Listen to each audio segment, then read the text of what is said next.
इस प्रॉब्लम में देखो वैसे ही कुछ केस है, लेकिन यहाँ पर जो अल्फा का वैल्यू हम लोग अब तक ले रहे थे, इससे एक प्रॉब्लम में हम लोगों ने किया है कि ऑब्जेक्ट को अगर ऐसे फेंकते हैं तो वो हॉरिजॉन्टल के साथ कुछ एंगल बना रहा था, 45 डिग्री 30 डिग्री कुछ ही बनाएगा। लेकिन इस प्रॉब्लम में ऐसा कुछ नहीं है, ऑब्जेक्ट को ऐसे स्ट्रेट फेंक देगा। तो इस तरह के केस में अल्फा का वैल्यू जो होगा वो जीरो हो जाएगा। अब अगर हम लोग टाइम ऑफ फ्लाइट का फॉर्मूला देखते हैं पहले, तो वो फॉर्मूला क्या था, 2u sine alpha plus beta by g cos beta, downward के लिए जी कॉस बीटा। लेकिन यहाँ पे तो भाई अल्फा तो जीरो है और बीटा का वैल्यू 30 डिग्री है, तो सिर्फ बीटा पुट करेंगे तो 2u का वैल्यू कितना है 20 साइन 30 डिग्री मतलब 1/2, जी का वैल्यू 10 और कॉस 30 डिग्री मतलब √3/2।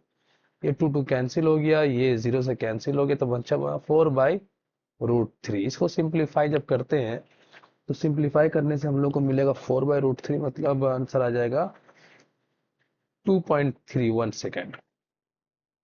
ठीक है, इसे चेक कर लेना एक बार।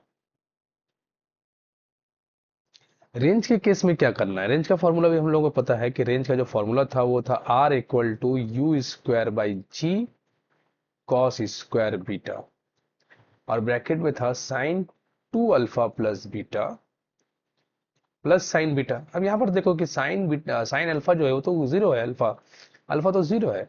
यू का वैल्यू कितना 20 का, तो 400 हो गया। ये जी का वैल्यू 10 दे दो, कॉस बीटा कॉस 30 डिग्री √3/2 मतलब 3/4, तो 4 ऊपर ले लो। साइन अल्फा तो जीरो, तो sine 30 degree plus sine 30 degree तो 2 इंटू साइन 30 डिग्री 1/2, तो ये तो कैंसिल हो गया, 1 आ गया।